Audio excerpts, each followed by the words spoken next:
problem 5.1, calculate the following limits, and the hint here is to simplify the common factors that numerator and denominator may contain. Okay, and so we have a lot of limits here. Let's start with the first one. Okay, and well, first of all, the limit when x goes to a of x to the n minus a to the n divided by x minus a, right? Now here, as you can see, we want to express the limit here, the numerator is x minus a times something, right? Divided by x minus a. Now, but we have seen a formula like that right here in class and in these exercises. X to the n minus y to the n is x minus y times x to the n minus y plus x to the n minus 2y plus blah blah blah plus blah blah plus, and then it's x to the times y to the n minus 2 plus y to the n minus 1. Okay, in this case, well, we can write it like that directly, right? So we have x to the n minus 1 plus x to the n minus 2a plus x to the n minus 3a squared plus blah blah blah plus x, let's call x squared a n minus 3 plus x a n minus 2 plus a to the n minus 1. Okay, right, so this and this cancel out because when we approach the limit, we're never touching a, right? And then here we have a lot of different limits that are just polynomials. So in polynomials, we just substitute, right?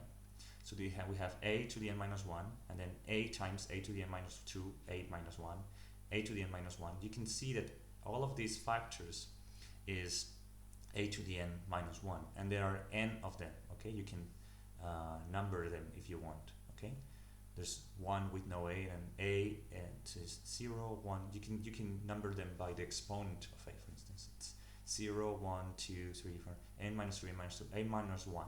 Okay, from 0 to n minus 1, there are n terms times a to the n minus 1.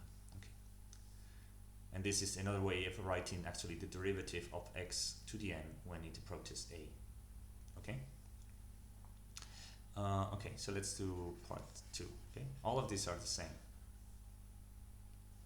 Part 2 is the limit when x goes to a of the square root of x minus a divided by x minus a. Okay, we can use it here, the same equality. Okay, but in this case, what we want is x.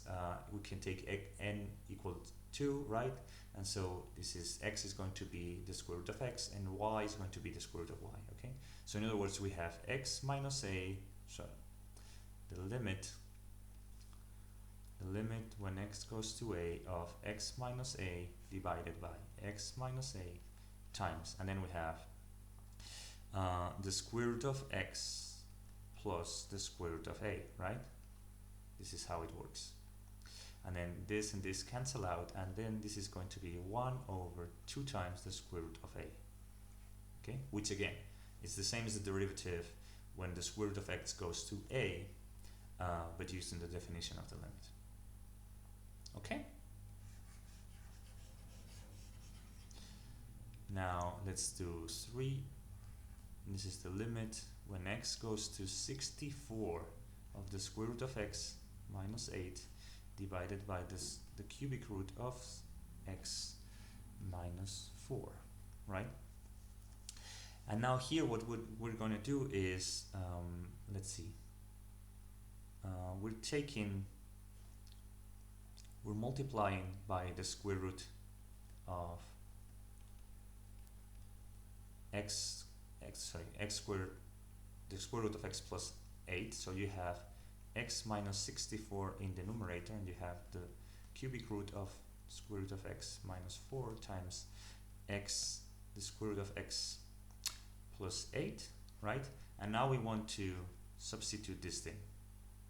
This is the cubic root of x minus 4, right?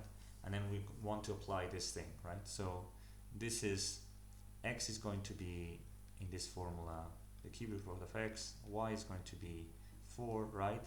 So this is equal to x cube, which is x minus 4 cube, sorry, which is 64, and then divided by, and then we have x to the n minus 2x squared, which is the square root of x, of the cubic root of x, sorry, and then we have plus, we have 4 times the cubic root of x plus, and then we have y squared, right? So we can substitute this here. We have the limit when x goes to 64, and then we have x minus 64. We have this denominator here. So we have the cubic root of x squared plus 4 times the cubic root of x plus 16 divided by the square root of x plus 8 times x minus 64, right? And now x minus 64 and x minus 64 cancel out, and we just need to substitute here, right? Because these are rational functions and, sorry, polynomial or powers, if you want, of x. It's easy just to substitute. So this is 64 squared, a cubic root of that.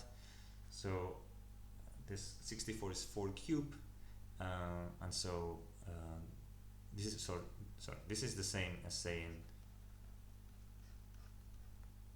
the cubic root of x squared, right? So the cubic root of 64 is 4, squared is 16, and then you have 4 times 16, sorry, 5 times 4, 16 plus 16, and you have the square root of 64 is 8 plus 8 is 16, so you have 3 times 16 divided by 16. The limit of this is 0.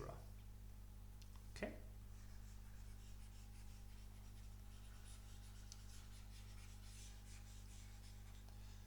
Now for, you have the limit when x goes to 0 of 1 minus the square root of 1 minus x squared divided by x squared. And again, we multiply and divide by the conjugate of the square, so you have x squared 1 plus the square root of 1 minus x squared, and this is 1 minus 1 plus x squared.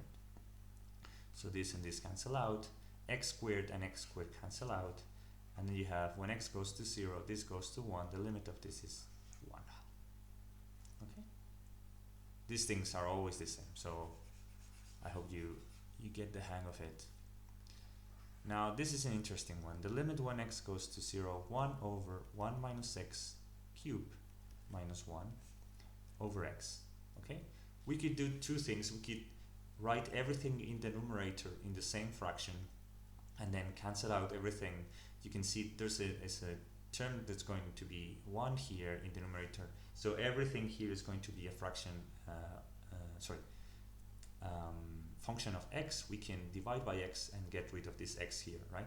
But I'm going to keep using this formula because I'm here now. Okay, so let's call this x here is going to be, this is an abuse of notation, but just so you can not get lost with it, right? So this is 1 over 1 minus x, and then y is 1. Okay, so this is x cubed minus y cubed, right?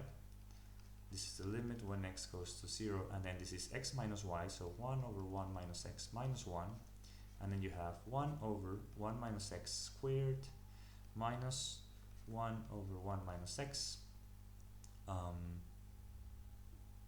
plus, yes, and plus 1, right, divided by x. But this thing here, 1 over 1 minus x minus 1 is equal to 1 minus 1 plus x divided by 1 minus x, or in other words is x divided by 1 minus x. So x here and x here cancel out, and this is the same as the limit when x goes to 0 is 1 over 1 minus x multiplies 1 over 1 minus x squared plus 1 over 1 minus x plus 1. Now this is just substituting because x is not one of the values that makes this denominator go to 0, so this is 1 times 1 plus 1 plus 1, in other words 3. Okay, if you do it via the other method, you will get the same result. Okay. And now let's do 6. The limit when x goes to 1 of 1 over the square root of x minus 1 minus 2 over x minus 1. Okay, so what we want to do is express everything in the same denominator. We have to multiply this by and divide by the square root of x plus 1, so you have x minus 1 in the denominator, so you have a minus 2 here, right? And then so this is equal to the square root of x minus 1, right? And then we can multiply again in the denominator by x, this is x minus 1 multiplied by the square root of x plus 1, right? And in the numerator you have x minus 1. This and this cancel out, and then we substitute x equals 1, so you have 1 half. Okay? So I've gone maybe a little quick, but you know, you see, this is always the same strategy.